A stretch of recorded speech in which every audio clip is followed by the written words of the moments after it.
নমস্কার, আমি দেবাশিস সাহা। আমি আন একাডেমির পক্ষ থেকে ইন্ডিয়ান হিস্ট্রি এবং ইন্ডিয়ান ন্যাশনাল মুভমেন্টের ধারাবাহিকভাবে ক্লাস করছি। তোমরা সকলেই দেখবে স্পেশাল ক্লাস এবং ক্লাস তোমরা এখানেও ক্লাসটা করতে পারবে। যারা এখনো পর্যন্ত সাবস্ক্রাইব করনি তারা অবশ্যই ক্লাসটা দেখো এবং আমি অবশ্যই তাদেরকে বলি সাবস্ক্রাইব করে নিতে। তার কারণ ক্লাস আইসিডিএস এর ক্লাস, বিসিএস এর মেনের ক্লাস, অপশনাল ক্লাস সবই আন একাডেমি প্রোভাইড করছে কেবলমাত্র সাবস্ক্রিপশন নিলে। সুতরাং আর দেরি নয়, তোমরা সাবস্ক্রিপশন নিয়ে নাও।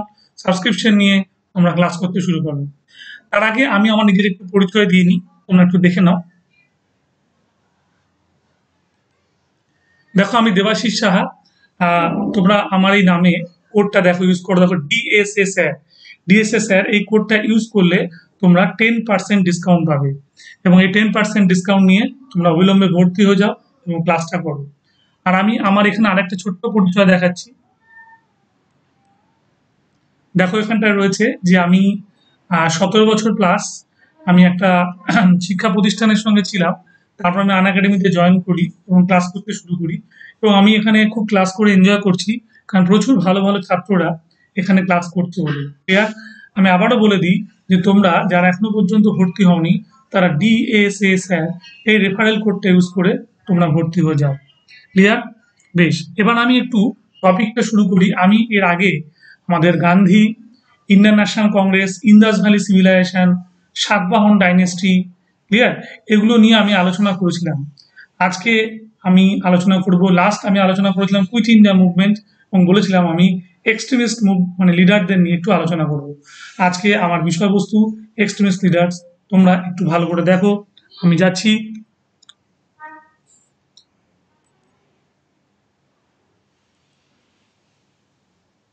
ক্লাসটা তোমরা একটু ভালো করে লক্ষ্য করো। দেখো এখানে কিভাবে আমি সাজিয়েছি এই এক্সট্রিমিস্ট লিডার।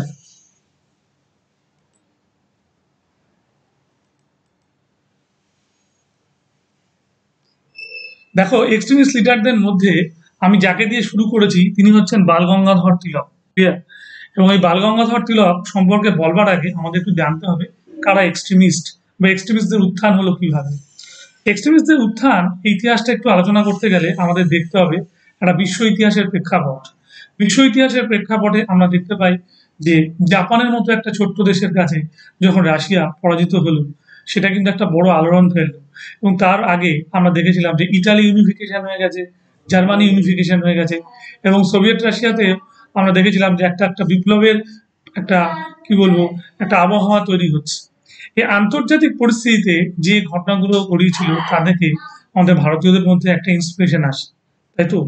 জাতীয় কংগ্রেসের প্রথম যে পর্যায়টা আমরা দেখেছিলাম 1885 থেকে 1905, প্রথম 20 বছর যেটা মডারেটদের যুগ ছিল, তারা আমাদের প্রেয়ার প্রোটেস্ট এবং পিটিশন নিয়ে এগিয়েছিল। কিন্তু এই যুগে প্রেয়ার প্রোটেস্ট আর পিটিশন নয়, সরাসরি তারা চলে এলো কোথায়? এক্সট্রিমিজম নিয়ে, তাই তো?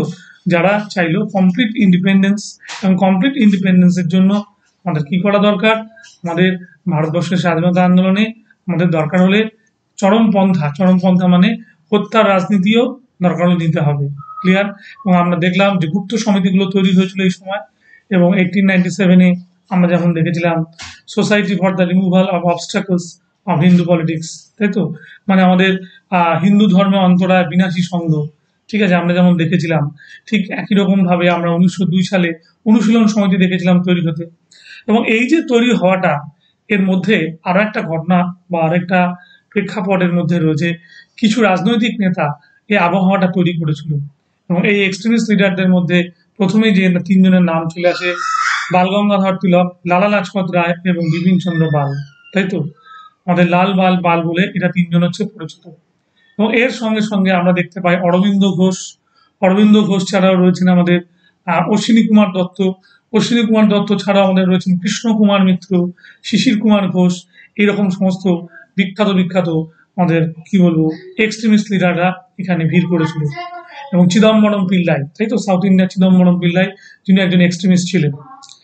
এদের যে একটা আইডিওলজি বা এদের যে আইডিয়াগুলো আমাদের ভারতবর্ষের এক্সট্রিমিজম আন্দোলনকে অনেকটা পরিমাণ সুগঠিত করেছিল এবং ভারতবর্ষে একটা, কি বলবো, অনুপ্রেরণা দিয়েছিল, সেই তাদেরকে নিয়ে আজকে আমাদের ইতিহাস আলোচনা শুরু হচ্ছে। আমি প্রথম নামটাই করছি বাল গঙ্গাধর তিলক, এবং দেখো এখানটা খুব ভালো করে 1856 থেকে 1920, তাই তো 1856 থেকে 1920 তার সময়কালটা দেওয়া আছে। এবং তাকে আমরা বলছি লোকমান্য, তাই তো। আমরা বাল গঙ্গাধর তিলককে লোকমান্য নামে চিনি, তার কারণ হলো যখন হোম রুল মুভমেন্ট করেছিলেন বাল গঙ্গাধর তিলক, তখনই কিন্তু তিনি লোকমান্য উপাধিটা পেয়েছিলেন। ক্লিয়ার? তারপর রয়েছে তার আরেকটা বিখ্যাত উপাধি, ফাদার অফ ইন্ডিয়ান আনরেস্ট, তাই তো, অশান্ত ভারতের জনক। এই উপাধি তাকে দিয়েছিল ভ্যালেন্টাইন চিরোল, তাই তো, এক বিখ্যাত সাংবাদিক ভ্যালেন্টাইন চিরোল, তিনি তার বিখ্যাত বই ইন্ডিয়ান আনরেস্ট বইতে তাকে বলেছিলেন father of Indian unrest. Maratha Kesari, Maratha Kesari এটাও বলা হয় তাকে আমাদের বাল গঙ্গাধর তিলককে, তার কারণ তার মারাঠা এবং কেশরী নামে দুটো পত্রিকা পাবলিশ হতো। মারাঠা এবং কেশরী নামে তার দুটো পত্রিকা পাবলিশ হতো, এবং মহারাষ্ট্রের একজন সিংহ বলে তাকে মারাঠা কেশরীও বলা হয়। ফাদার অফ র্যাডিক্যাল ন্যাশনালিজম, তাই তো। র্যাডিক্যাল ন্যাশনালিজম মানে বুঝতেই পারছো, যেটাকে আমরা এক্সট্রিমিস্ট বলি, তার আরেকটা নাম হচ্ছে র্যাডিক্যাল ন্যাশনালিজম এবং আরেকটা নাম হচ্ছে নিও ন্যাশনালিস্ট। তাদের কি বলছেন, ফাদার হলো কে, আমাদের বাল গঙ্গাধর তিলক। তারপরে আমরা তাকে বলছি the maker of modern India, তাই তো, আধুনিক ভারতের জনক। This epithet was given by M K. Gandhi, এই উপাধি তাকে দিয়েছিল কে, গান্ধী। নেক্সট, তাহলে মেকার অফ মডার্ন ইন্ডিয়া এই উপাধিটা বাল গঙ্গাধর তিলককে কে দিয়েছিলেন, আমরা এক কথায় বলতে পারি মোহনদাস করমচাঁদ গান্ধী। ক্লিয়ার? বেশ, এবার দেখো, he was most outstanding representative of the military national school, তাই তো। বলছে এই যে আমাদের একটা কি বলবো ইয়েবাদী মানে এক্সট্রিমিজমের একটা চূড়ান্ত জায়গা হচ্ছে মিলিটারি ন্যাশনালিজম, তাই তো, যেটাকে আমরা বলতে পারি সংগ্রামশীল জাতীয়তাবাদের আমাদের হচ্ছে একজন আউটস্ট্যান্ডিং রিপ্রেজেন্টেটিভ, একজন প্রতিনিধি স্থানীয়, তিনি কি বলবেন, একজন অসাধারণ এক প্রতিনিধি স্থানীয় ব্যক্তি, তাই তো। বেশ, বার্থপ্লেস রত্নগিরি ডিস্ট্রিক্ট, রত্নগিরি জেলায় তার জন্ম, Bombay state, British India. At present এটা কোথায় পড়ে, মহারাষ্ট্র। তৎকালীন বম্বেতে রত্নগিরি ছিল, এখন আমরা এটাকে বলি কি, Maharashtra. Next, he began his political career as a moderate, but later he became an extremist. প্রথম জীবনে তিনি কিন্তু ছিলেন আমাদের কি, একজন মডারেট, এবং পরবর্তী জীবনে তিনি হয়ে যান একজন এক্সট্রিমিস্ট। মনে থাকবে, প্রথম জীবনে তিনি একজন কি ছিলেন বললাম, মডারেট ছিলেন, এবং পরবর্তী জীবনে তিনি হয়ে যান কি, এক্সট্রিমিস্ট। মনে থাকবে, মানে নরমপন্থীও শুরু করে তিনি কিন্তু পরবর্তীকালে চরমপন্থী হয়ে যান। নেক্সট, তারপরের জায়গাটা আমরা একটু ভালো করে লক্ষ্য করি। He was a pioneer in many ways, for instance, in the use of religious orthodoxy as a method of mass contact through his organization on the Ganapati festival. হলো, তিনি ছিলেন পায়োনিয়ার, কোথাকার পায়োনিয়ার ছিলেন, in many way, for instance, তাই তো, মানে যেটা সরাসরিভাবে ঘটে সেরকম ভাবে একটা উনি পায়োনিয়ার ছিলেন। ইউজ অফ রিলিজিয়াস অর্থোডক্সি, ঠিক আছে, একটা ধর্মীয় যে অর্থোডক্সি তার মধ্যে ছিল, as a method of mass contact through in organization of Ganapati festival. একটা হিন্দু ধর্মের দেবতাদের প্রতি একটা আস্থা রেখেই তিনি কি করেছিলেন, গণপতি ফেস্টিভ্যাল শুরু করেছিলেন 1893-তে। Clear? He was the first to develop a patriotic historical cult through a celebration of the Shivaji Festival 1895. এরপর দেখো উনি শিবাজি ফেস্টিভ্যাল করলেন, মারাঠা জাতীয় বীর শিবাজি আমাদের কি করলেন, শিবাজি উৎসব, শিবাজির পুজো করে উনি এটাই বোঝাতে চেষ্টা করলেন যে ভারতবর্ষ পরাধীন, যেভাবে শিবাজি ঔরঙ্গজেবের এগেনস্টে, মানে মোগল ঔরঙ্গজেবের এগেনস্টে লড়াই করেছিলেন, তেমনি ইংরেজদের এগেনস্টে আমাদের লড়াই করা দরকার। ক্লিয়ার? মারাঠা শুধু জনগণ নয়, সারা দেশবাসীকে তিনি উদ্বুদ্ধ করলেন। Further he experimented with a kind of revenue campaign among the famine stricken peasant of Maharashtra 1896-97। 1896 থেকে 97 সালে তিনি কি করেছিলেন, আমাদের একটা বড় রকমের আমাদের আন্দোলন করেছিলেন, কিসের জন্য, নো রেভিনিউ মুভমেন্ট, তাই তো। যে ফ্যামাইন গুলো হয়, দুর্ভিক্ষগুলো হয়, সেখানে তাকে স্ট্রাইক করার জন্য উনি কি করলেন, একটা বড় রকমের নো রেভিনিউ মুভমেন্ট করলেন। Incidentally, Badruddin Raivji was the judge when Tilak was facing the charge of sedition for his article in Keshuri. Kesari পত্রিকায় যখন উনি লিখলেন আমাদের কি বলবো কেশরী পত্রিকায় যখন উনি আমাদের এই স্ট্রাইকেন মানে 1896 থেকে 97 সালের যে ঘটনাগুলো ঘটছে, মানে আমি বলতে চাইছি যে আমাদের যে নো রেভিনিউ মুভমেন্ট গুলো ঘটছে তার এগেনস্টে উনি কি বলেছিলেন, আর যখন উনি লিখেছিলেন আমাদের তার কেশরী পত্রিকায়, সেই সময় তার জেল হলে 18 মাসের জেল হয়, তখন বদরুদ্দিন তাকে বেল মানে জামিন করে দিয়েছিলেন। He was prominent he was prominent member of Deccan Education Society. উনি 1884 সালে যে ডেকান এডুকেশন সোসাইটি তৈরি হয়েছিল তার প্রমিনেন্ট একজন মেম্বার ছিলেন, and helped to fund the new English school which later became the Ferguson College 1885. এবং নতুন একটা ইংলিশ স্কুল তিনি তৈরি করেন, যে স্কুলটা পরবর্তীকালে নাম হয় পুনা ফার্গুসন কলেজ, এবং সময়টা হয় 1885। Next point, he was the editor of two newspaper, Mahratta, তাই তো। মারহাট্টা 1895 পাবলিশ হয়, এটা ইংলিশে মানে ইংরেজিতে বেরোয়, এবং কেশরী 1895 এটা মারাঠি ল্যাঙ্গুয়েজে বেরোয়। This two newspaper publish in 1881 published by GG Agarkar. এই দুটো নিউজ পেপার 1881 সালে পাবলিশ হয়েছিল, এবং এর এডিটর ছিলেন তখন বা ফাউন্ডার ছিলেন গোপাল গণেশ আগারকার, মানে এর ফাউন্ডার ছিলেন। তখন এডিটিং করতেন কে? তিলক। এবং তিলক 95 থেকে এই পত্রিকার সম্পূর্ণ স্বত্ব কিনে নেন, এবং 95 থেকে ফাউন্ডার এডিটর দুটোই হয়ে যান কে? আমাদের তিলক। ক্লিয়ার? এটা ভালো করে মনে রাখবে, ডাব্লিউবিসিএস এর কোশ্চেনটা দিয়েছিল Marhatta. He founded the Home Rule League in April 1916. Clear? 1916 সালের এপ্রিল মাসে তিনি হোম রুল মুভমেন্ট শুরু করেন, and declared Swaraj is my birthright and will have it. এবং তিনি ঘোষণা করেন যে স্বরাজ হচ্ছে তার জন্মগত অধিকার, এবং তিনি সেটা অর্জন করবেন। হলো in Belgaum home rule league session, 1916 সালের বেলগাঁও হোম রুল লিগ সেশনে এই কথাটা উনি বলেছিলেন, Swaraj is my birthright, I must have it, তাই তো। আই উইল হ্যাভ ইট বা আই মাস্ট হ্যাভ ইট, যা বলো, এটা কিন্তু উনি বলেছিলেন হোম রুল মুভমেন্টের সময় বেলগাঁও সেশনে 1916-এ।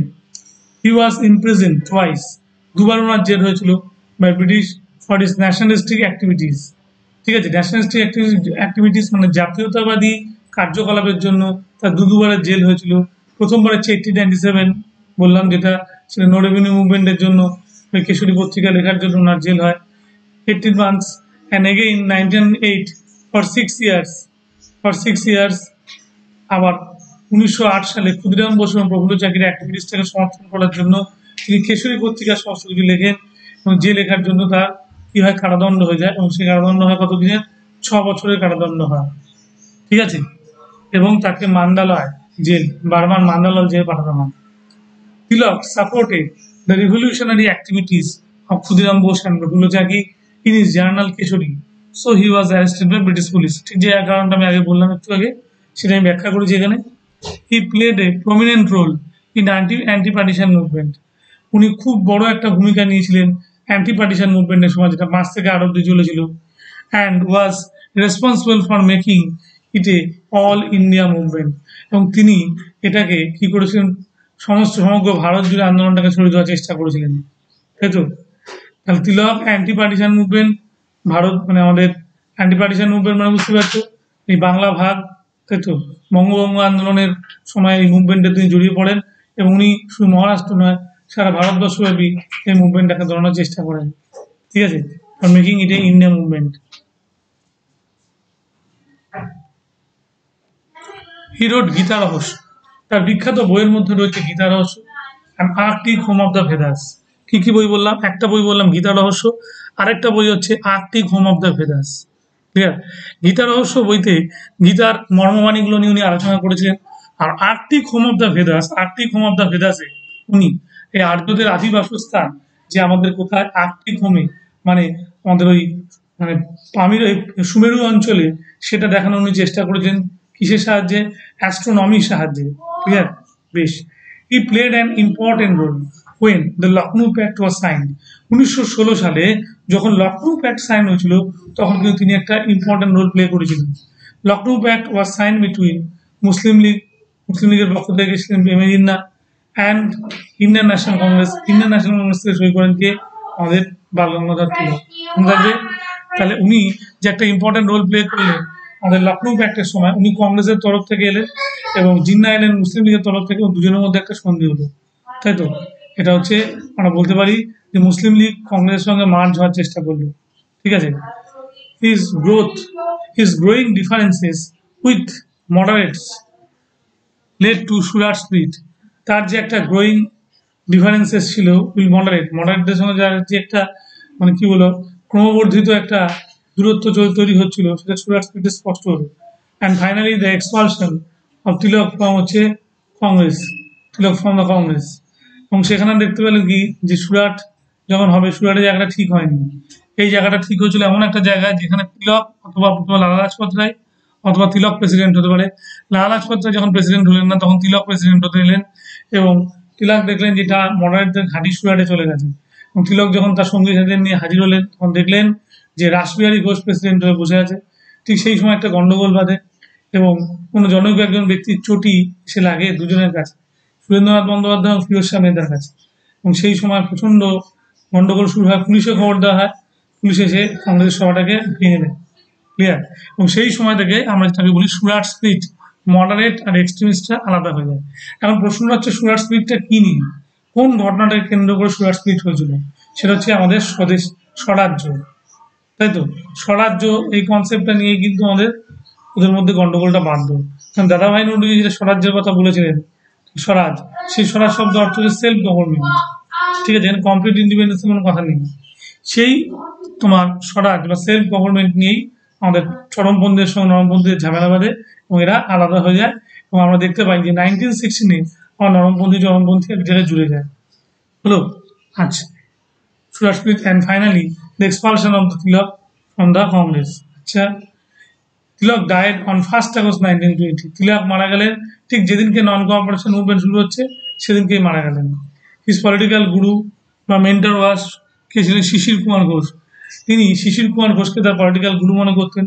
হি ওয়াজ ইনফ্লুয়েন্সড বাই দাদাভাই নৌরুজি ইন কলেজ লাইফ। কলেজ লাইফে উনি দাদাভাই নৌরুজিকে পেয়েছিলেন ম্যাথমেটিক্সের টিচার হিসেবে এবং দাদাভাই নৌরুজি তার উপর গভীর প্রভাব বিস্তার করেছিল। Next 1907 extremist selected him as a president of INC. 1907 সালে এক্সট্রিমিস্টরা তাকে বললাম সিলেক্ট করেছিল জাতীয় কংগ্রেসের প্রেসিডেন্ট হওয়ার জন্য, যেটা আমি একটু আগেই বললাম। কিন্তু উনি নমিনেটেডই হয়েছিলেন, কিন্তু প্রেসিডেন্ট হতে পারেননি। ঠিক আছে,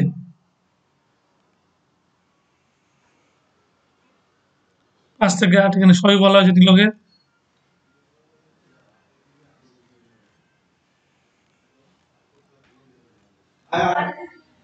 1920। ঠিক আছে, আমার মনে হয় না আমাদের বাল গঙ্গাধর তিলক নিয়ে কোনো প্রশ্ন থাকতে পারে। এবার আমি আসছি নেক্সট পার্সোনালিটি, অশ্বিনী কুমার দত্ত। 1856 থেকে 1923, ঠিক মনে রাখবে সিপাহী বিদ্রোহের আগে জন্মেছে, তাই তো? আবার এখানটা যাও, বাল গঙ্গাধর তিলকে যাও, দেখো এও কিন্তু 1856, এও সিপাহী বিদ্রোহের আগে জন্মেছিল। তাহলে তিলক আর হচ্ছে অশ্বিনী কুমার দত্ত দুজনে একই বছরে জন্ম,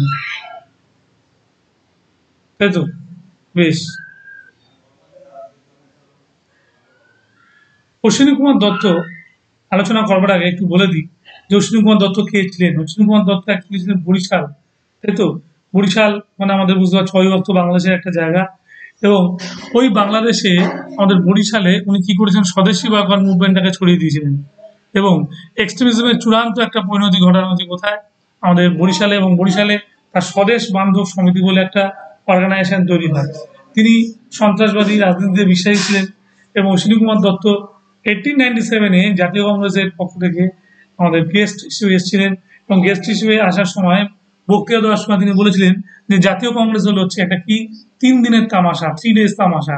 ঠিক আছে, যে বছরে 3টে দিনই তারা শপথ নেয়, বছরে 3টে দিনই তারা ভালো কাজ করবার কথা বলে, অঙ্গীকার করতে হয়, কিন্তু আলটিমেটলি সারা বছর সেরকম কোনো কাজ হয় না।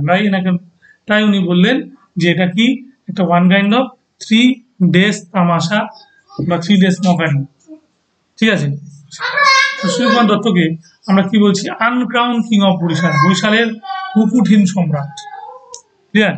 কি বললাম? বরিশালের মুকুটহীন সম্রাট। এটা ভালো করে দেখবে।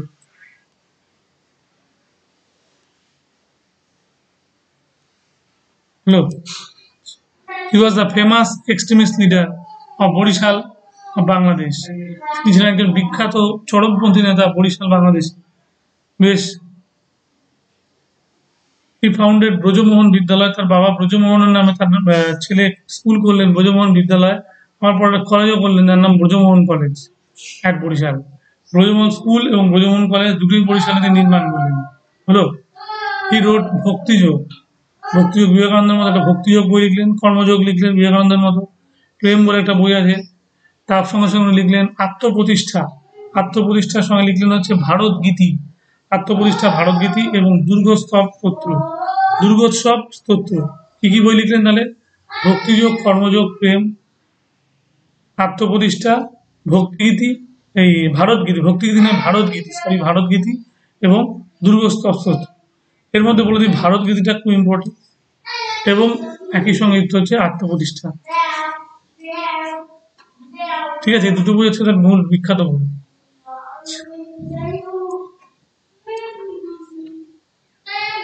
He was the founder of স্বদেশ বান্ধব সমিতি 1905 at Barishal.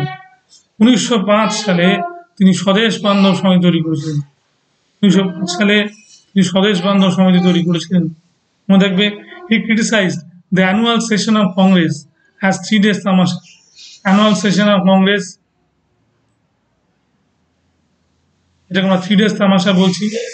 in Amaravati session 1897 he criticized the annual session of Congress. তিনি অ্যানুয়াল সেশন অফ কংগ্রেসে ক্রিটিসাইজ করেছিলেন। কি বলেছিলেন? 3 days তামাশা ইন আমাদের কি Amravati session of 1897। Amravati session যে 1897 হয়েছিল তাকে তিনি কি বলেছেন? আমাদের 3 days মকারি বা 3 days তামাশা উনি বলেছিলেন। Clear?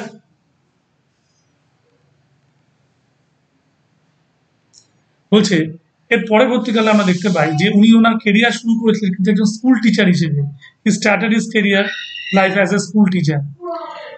The partition of Bengal transformed Ashwini Kumar, the leading figure of the Swadeshi movement, from moderate to extremist. The partition of Bengal transformed Ashwini Kumar, সেটাকে ট্রান্সফার করেছে অশ্বিনী কুমার দত্ত কিভাবে? the leading figure of the Swadeshi movement from moderate to extremist. নরমপন্থী থেকে চরমপন্থী যাওয়ার পথে তিনি কি করেছিলেন? সেই পথটাকে ওয়েটাকে চেঞ্জ করেছিলেন। পার্টিশন অফ বেঙ্গলটাই কি হয়েছিল? তাকে অশ্বিনী কুমার দত্ত ট্রান্সফর্ম করেছিল leading figure of the swadeshi movement from moderate two extremist. যে কীভাবে মডারেট থেকে লোকগুলি দলে দলে এক্সট্রিমিস্ট হয়ে গেল সেটা পার্টিশন অফ বেঙ্গলের সময় অশ্বিনী কুমার দত্ত খুব মানুষকে ভালোভাবে বোঝাতে সক্ষম হয়েছিলেন। In December 1908 Ashwini Kumar was reported his patriotic activities and কি বলেন ডিটেইনড ইন লখনৌ টিল 1910। আর 1908 সালের ডিসেম্বর মাসে অশ্বিনী কুমার দত্ত ডিপোর্টেড, তাকে বন্দি করা হলো কোথায়? পেট্রিওটিক অ্যাক্টিভিটিসের জন্য তাকে বন্দি করা হলো and detain in Lucknow till 1910। এবং তাকে 1910 সালে কি করা হলো? লখনৌতে তাকে পাঠানো হলো, বন্দি করে পাঠানো হলো।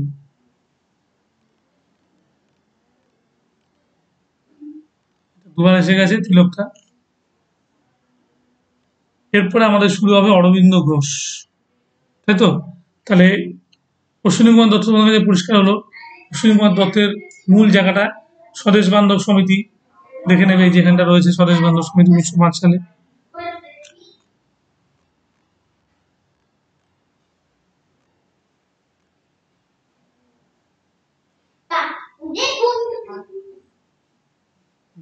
এই পয়েন্টটা ভালো করে দেবো, এটা পরীক্ষা আসে। আর এই 1897 3 days তামাশা বলেছিল, এটা পরীক্ষা দেবে। এই দুটো ভালো করে দেখে নেবে।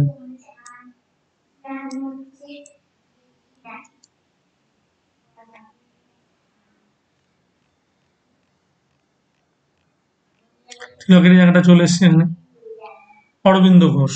অরবিন্দ ঘোষ একটু এদের থেকে ছোট, বেশ খানিকটাই ছোট, 16 বছরের ছোট, তাই তো? 1872 থেকে 1950। মানে গান্ধীর থেকেও ছোট, তিলকের থেকেও ছোট, ক্লিয়ার? কিন্তু একটা অন্যরকম মানুষ। যেমন তিলক গান্ধীকে প্রভাবিত করতে পেরেছিল, তাই তো? 1 আগস্ট 1920-তে যখন নন কোঅপারেশন দিন মানা যায় তখন গান্ধী বলেছিল যে মাই স্ট্রংগেস্ট বুলোয়ার, আমার সবচেয়ে বড় আমার কিলো ষাঁড়ের মতো শক্তি যাচ্ছিল, সেই চলে গেল, তাই তো? এবং এটাও আমরা বলে দিই, দেখি যে বালগঙ্গাধর তিলকের দ্বারা গান্ধীও খুব প্রভাবিত হয়েছিল। অরবিন্দ ঘোষ, যাকে আমরা ঋষি বলে চিনি এবং poet of patriotism and prophet of nationalism বলে চিনি, তাই তো? 1872 সালে জন্মগ্রহণ করেছিলেন এবং ঋষি তার একটা উপাধি ছিল। Poet of patriotism and prophet of nationalism. এই এপিথেটটা তাকে দিয়েছিল কে? This epithet was given by Dadabhai Naoroji. Dadabhai দাদা Chittaranjan Das. This epithet was given by Deshbandhu Chittaranjan Das. Rishi, তাই তো, ঋষি একটা তার উপাধি ছিল, এটা কে দিয়েছে আমরা জানি না, কিন্তু poet of patriotism and prophet of nationalism এই এপিথেটটা দিয়েছিল তাকে দেশবন্ধু চিত্তরঞ্জন দাস। কখন দিয়েছিল? যখন আলিপুর সেলে ওনার বিচার চলছে। হলো বেশ। হিজ ম্যাটার্নাল গ্র্যান্ডফাদার ওয়াজ রাজনারায়ণ বসু। ওনার ম্যাটার্নাল গ্র্যান্ডফাদার কে ছিলেন? রাজনারায়ণ বসু। এটা ভালো করে মনে রাখবে। He went to England and got tribes degree from Calcutta university. ইংল্যান্ডে গেলেন এবং তিনি কি করলেন? ট্রাইবস ডিগ্রি লাভ করলেন ফ্রম কেমব্রিজ ইউনিভার্সিটি থেকে। হলো। হি pass the written examination of ICS। তিনি ইন্ডিয়ান সিভিল সার্ভিস পরীক্ষায় পাশ করলেন রিটেন এক্সামে। হ্যাঁ।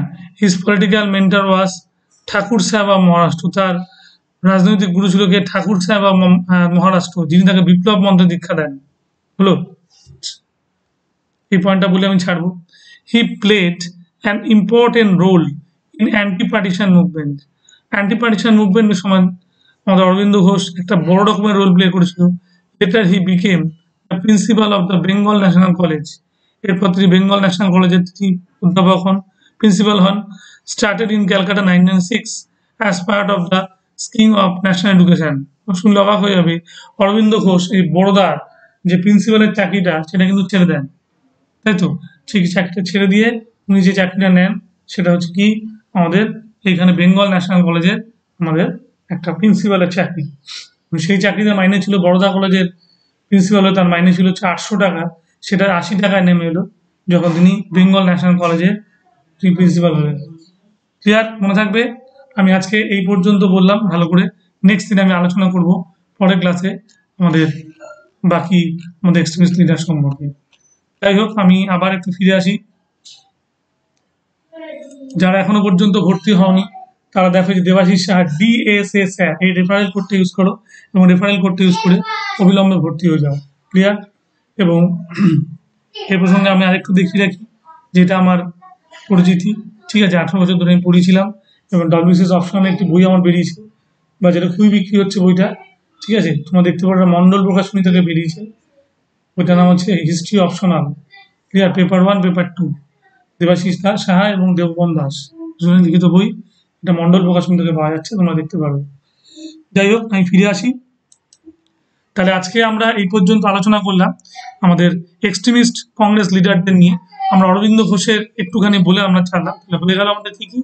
বালগঙ্গাধর তিলক এবং অশ্বিনী কুমার দত্ত হলো, এবং অরবিন্দ ঘোষ যা শুরু হয়েছে, আমি সামনের দিন অরবিন্দ ঘোষ থেকে শুরু করে একদম শেষ ব্যক্তি পর্যন্ত, মানে আমাদের বিপিন চন্দ্র পাল পর্যন্ত আমি বলবো। ঠিক আছে? কেউ ক্লাস মিস করো না, অবশ্যই ক্লাসটা করো, তোমার অনেক উপকার পাবে। আর পরিশেষে আমি আরেকটা কথা বলে রাখি, যারা এখনো পর্যন্ত স্পেশাল ক্লাসে পড়ছো, এখনো পর্যন্ত ক্লাসের জন্য ভর্তি হওনি, তারা কিন্তু ভর্তি হয়ে যাও। 10% ডিসকাউন্ট নিয়ে ভর্তি হও এবং সব ধরনের ক্লাস পাও। অপশনাল তোমার হচ্ছে বিশেষ প্রিলি, ঠিক আছে, বিশেষ main plus ICDS PSC senior সব ধরনের ক্লাস তোমরা পাবে। ক্লিয়ার? তাহলে উঠলাম। নমস্কার, আমি রাখছি।